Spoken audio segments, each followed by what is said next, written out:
সুপ্রিয় দর্শক, আপনাদের সবাইকে স্বাগত জানিয়ে শুরু করছি আমাদের সাপ্তাহিক আয়োজন বিচিত্রা। এই অনুষ্ঠানের মাধ্যমে আমরা দেশের ইতিহাস, ঐতিহ্য এবং আমাদের আশেপাশে ঘটে যাওয়া সাংস্কৃতিক ও সামাজিক অঙ্গনের বিভিন্ন খবরাখবর জানিয়ে আসছি আপনাদেরকে। চলুন দর্শক, দেখে নেই আজ কি কি থাকছে আপনাদের জন্য বিচিত্রায়। শুরুতেই দেখব নৃত্যনাট্য দিলনওয়াজ। এরপর রয়েছে দৈনিক মানব জমিনের প্রতিষ্ঠা বার্ষিকী, থাকছে বিশ্ব ভালোবাসা দিবসের অনুষ্ঠান। এরপর রয়েছে একটি বিজ্ঞান উৎসব, দেখব নাটক খোয়াবনামা। পাশাপাশি রয়েছে বইয়ের প্রকাশনা উৎসব। সবশেষে রয়েছে নতুন নাটক গগনে গর্জিছে। ভালোবাসা দিবসে শিল্পকলা একাডেমিতে মঞ্চস্থ হল হৃদয় ছোঁয়া প্রেমের গল্পের নৃত্যনাট্য দিলনওয়াজ।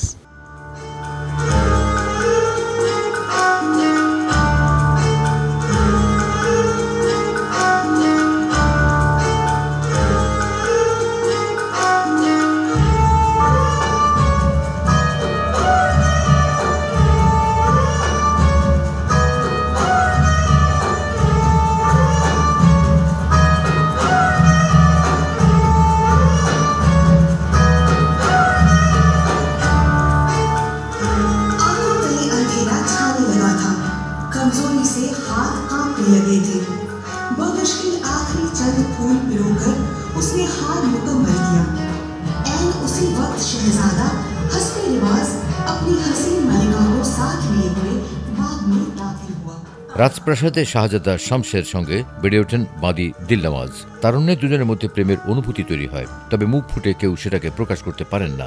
দিলনওয়াজ ভেবেছিলেন বাদী হয়ে শাহজাদাকে কিভাবে প্রেমের কথা বলবেন। মনের কথা মনে মনে ভেবেই শেষ পর্যন্ত দুজনের প্রেম পরিণতি পায়নি। 100 বছর আগে দিলনওয়াজ নামের এই ভালোবাসার গল্পটি লিখেছিলেন উর্দু ভাষার লেখিকা রাহাতারা বেগম। নাচ কেবলমাত্র যে বিনোদনের জন্য সেটা আমি মনে করি না। এই দেহ আঙ্গিকভূত যে একটা প্রার্থনারও আঙ্গিক হতে পারে নাচ, সেটা আজকে তুলে ধরতে চেষ্টা করছি গল্পনা। আমরা আমাদের নানির যে আমাদের যে উর্দু গল্পগুলো আমরা ইংরেজিতে অনুবাদ করেছি, এবং সেই গল্পগুলোর একটি গল্প দিলনওয়াজ, যেটা একটি সুফি প্যারাবল, একটি সুফি গল্প। তো সেটার অবলম্বনে আজকে আমরা দিলনওয়াজ দেখব।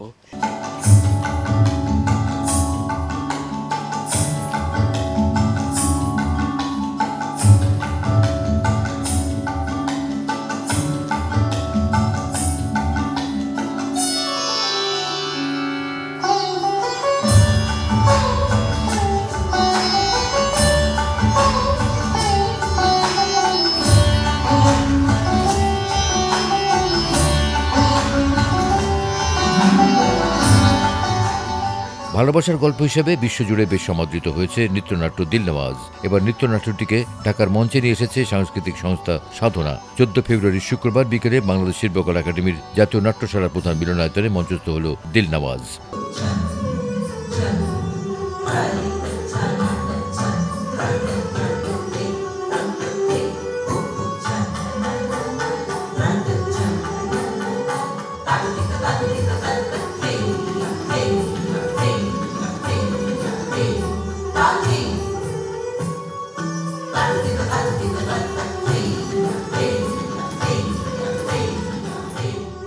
দিলনওয়াজের নৃত্য পরিচালনা করেছেন সাব্বির আহমেদ খান, সঙ্গীত পরিচালনা করেছেন রাতুল শঙ্কর ঘোষ, শিল্প নির্দেশনা দিয়েছেন লুবনা মারিয়াম।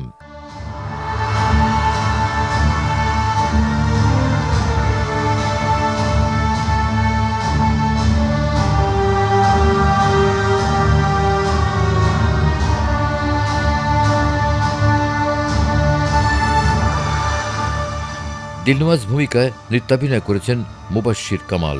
শাহজাদা শামসেরের ভূমিকায় অভিনয় করেছেন আবু নাইম ও রাজবধূর ভূমিকায় ছিলেন উম্মে হাবিবা। এছাড়াও একজাত নৃত্যশিল্পী অভিনয় করেছে এই নৃত্যনাট্যে। যেটা হচ্ছে সাধনা প্রতিবারের মতো নতুন কিছু তৈরি করার চেষ্টা করে, এবারও সেটাই করেছে, যে কন্টেম্পোরারি করেছি, কন্টেম্পোরারির সাথে সুফি মতবাদ, জিকির, সামহা, অনেকগুলো পর্ব আছে। প্রেমের 7টা স্তরকে আমরা দেখিয়েছি। শুধু নাচ না, একটা মেসেজ আছে এটার মধ্যে। সেই মেসেজটা হচ্ছে আমাদের আত্মার সাথে পরমাত্মার যোগসূত্র।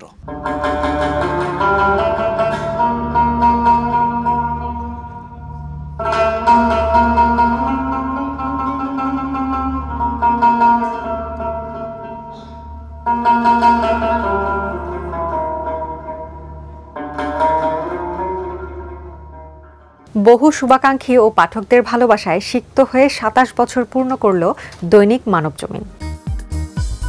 দেশীয় সংবাদপত্র জগতের ধারা পাল্টে দিতে ২৭ বছর আগে এই দিনে যাত্রা শুরু করেছিল মানবজমিন।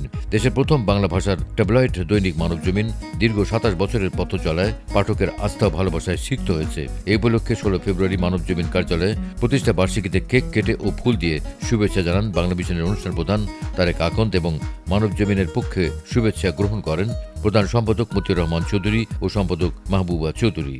অনেক কিছু ফেস করতে হয়েছে এই ২৭ বছরে আমাদেরকে, নানা চড়াই উতরাই পার হয়ে ২৭ বছর পার করলাম। এটা আলহামদুলিল্লাহ আল্লাহর কাছে অনেক শুকর যে এত কিছু মানে এটা আমাদের পথটা কুসুমাস্তীর্ণ ছিল না, এত কণ্টক পার হয়ে আমরা এখানে এসছি। আলহামদুলিল্লাহ এখন মানবজমিন টিকে আছে শুধুমাত্র মনে করি আমার পাঠক এবং মানুষের ভালোবাসায়। বিশ্বের সাথে তাল মিলিয়ে বাংলাদেশেও আনন্দের সাথে পালিত হলো বিশ্ব ভালোবাসা দিবস।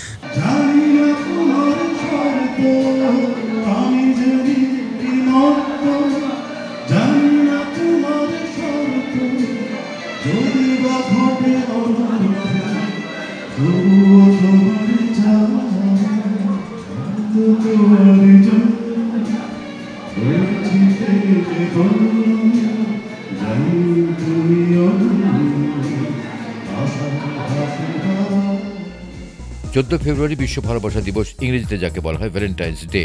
বাংলাদেশে দিবসটির প্রথম প্রবর্তন করেছিলেন সাংবাদিক, লেখক ও রাজনৈতিক বিশ্লেষক শফিক রেহমান। তার প্রবর্তিত দিবসটি পালনের ধারাবাহিকতায় বাংলাদেশের মানুষের কাছে আজ ব্যাপক জনপ্রিয়তা লাভ করেছে এই ভালোবাসা দিবস। দিনটি উপলক্ষে ১৩ ফেব্রুয়ারি বৃহস্পতিবার জায়েজাদ্দিন মিডিয়া প্লেক্সে স্বপ্ন সংগ্রামে ভালোবাসার শিরোনামে এক অনুষ্ঠানের আয়োজন করা হয়। এতে সম্পাদক শফিক রেহমান ও তার স্ত্রী তালিয়া রেহমান সহ আরো অনেকে উপস্থিত ছিলেন। আলোচনা শেষে হয় সঙ্গীত পরিবেশনা। এতে সঙ্গীত পরিবেশন করেন আমন্ত্রিত শিল্পীরা। পশ্চিমে ভ্যালেন্টাইন্স ডের সঙ্গে এই বাংলাদেশের ভালোবাসার দিনটা একটু তফাৎ আছে। ওখানে প্রেমিক প্রেমিকা, স্বামী স্ত্রী তারা কিন্তু ভালোবাসার দিন মানে ভ্যালেন্টাইন্স ডে বোঝে। আমরা যখন এটা প্রবর্তন করি তখন সেটা স্বামী স্ত্রী, প্রেমিক প্রেমিকার মধ্যে না রেখে আমি এটা অসীম করে দিয়েছি।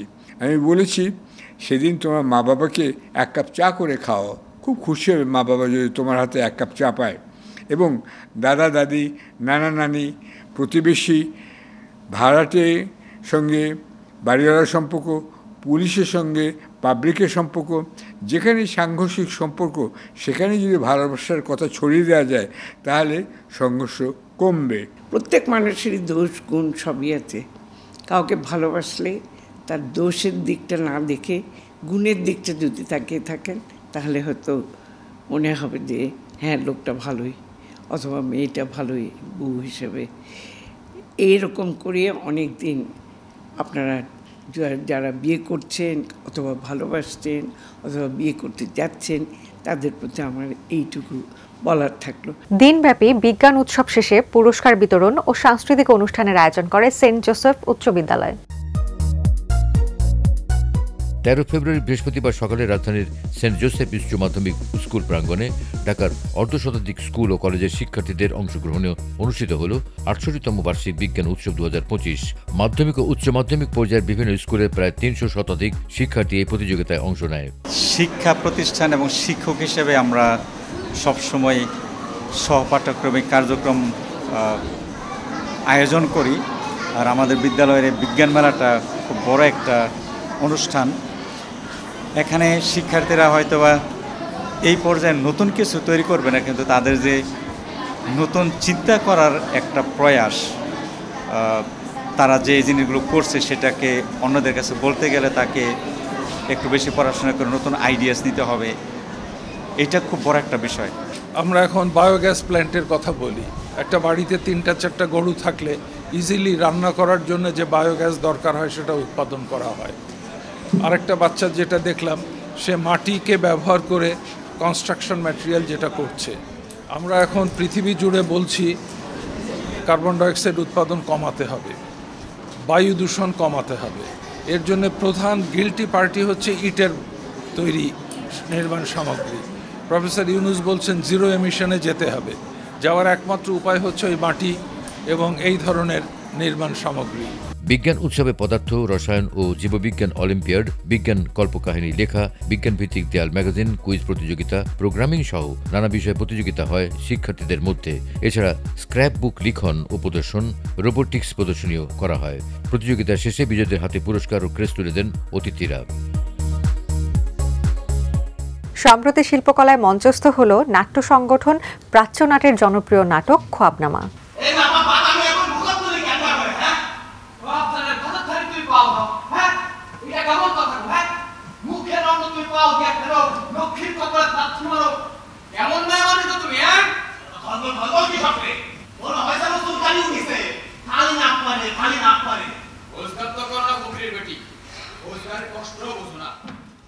ষোলো ফেব্রুয়ারি রবিবার সন্ধ্যায় বাংলাদেশ শিল্পকলা একাডেমি জাতীয় নাট্যশালায় মঞ্চস্থ হল নাটক খোয়াবনামা। প্রাচ্য নাটের ৩৭তম এই প্রযোজনাটির নাট্যরূপ দিয়েছেন মোহাম্মদ শওকত হোসেন সজীব এবং নির্দেশনা দিয়েছেন কাজী তৌফিকুল ইসলাম ইমন।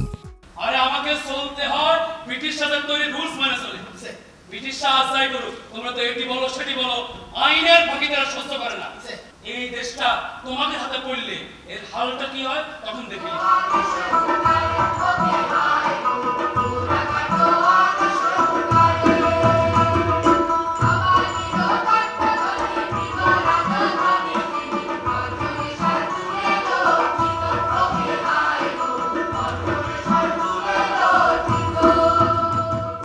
প্রখ্যাত ঔপন্যাসিক ও গল্পকার আখতারুজ্জামান ইলিয়াসের বিখ্যাত উপন্যাস থেকে রচিত হয়েছে এই নাটক। ৪৭-এর দেশভাগের পটভূমিতে তৎকালীন জনমানুষের বিস্তৃত জীবন আখ্যান নিয়ে নির্মিত খোয়াবনামা নাটকে কোম্পানির ওয়ারিশ ব্রিটিশের ডান্ডা উঠে আসে দেশি সাহেবদের হাতে।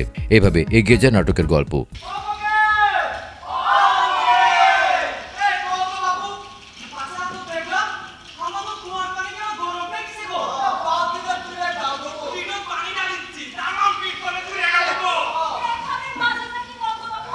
খোয়াবনামা নাটকের বিভিন্ন চরিত্রে অভিনয় করেছেন সঞ্জিদা প্রীতি, সাখাওয়াত হোসেন রিজভী, মনিরুল ইসলাম রুবেল, চেতনা রহমান ভাষা, মোহাম্মদ সোহেল রানা, মিতুর রহমান সহ আরও অনেকেই। প্রাচ্যনাট এটাকে নাট্যরূপ করে মঞ্চে এনেছে এবং এটার একটা অংশ হতে পেরে এটা নিঃসন্দেহে আমার জন্য অনেক আনন্দের এবং ভীষণ খুশির একটা বিষয়।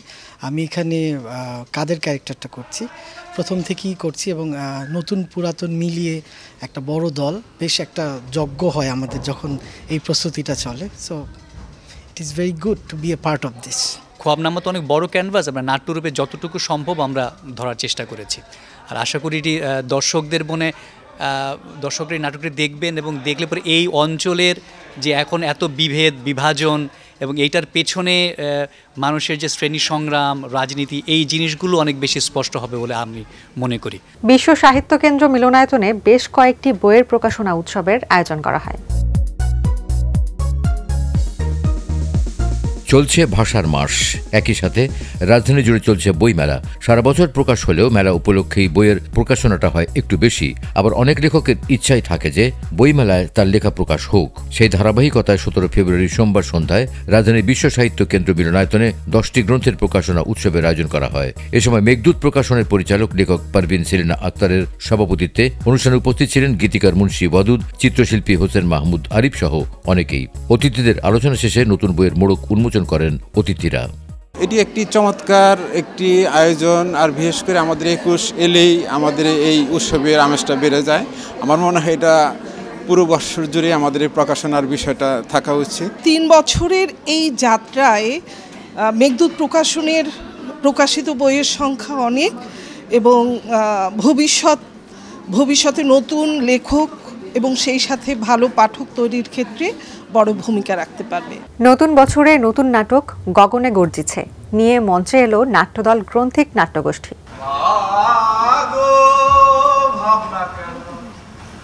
আমরা তোমার শান্তি প্রিয় শান্ত ছেলে, তবু শত্রু এলে অস্ত্র হাতে ধরতে জানি, তোমার ভয় নেই মায়া, তোরা প্রতিবাদ করতে জানি। আরে থাম, এখানে এই গান চলে?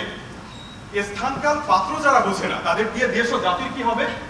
ভাইয়া, এটা শুধু গান, এর প্রতিটি কথা মন প্রাণ উজ্জীবিত করে, দেশোত্তরবোধকে জাগ্রত করে। আর এটা না বোঝার কি আছে? ছোট ভাইয়া, তুই আসলে কিন্তু একটু বেশি বুঝিস। আজকে বড় ভাইয়ার জন্মদিন, আজকে সন্ধ্যায় গানের সাথে নাচবি নীলা, তাই না রে বড় ভাইয়া? হ্যাঁ, তাই তো? না না, আমি যাবো, আমি নাচতে পারি। লেখামি ছাড়, শুরু কর। নানা আয়োজনে মঞ্চস্থ হল গ্রন্থিক নাট্যগোষ্ঠীর নতুন নাটক গগনে গর্জিছে। 25 ফেব্রুয়ারি শনিবার সন্ধ্যায় শিল্পকলা একাডেমি জাতীয় নাট্যশালার প্রধান মিলনায়তনে নাটকটির উদ্বোধনী মঞ্চায়ন অনুষ্ঠিত হয়।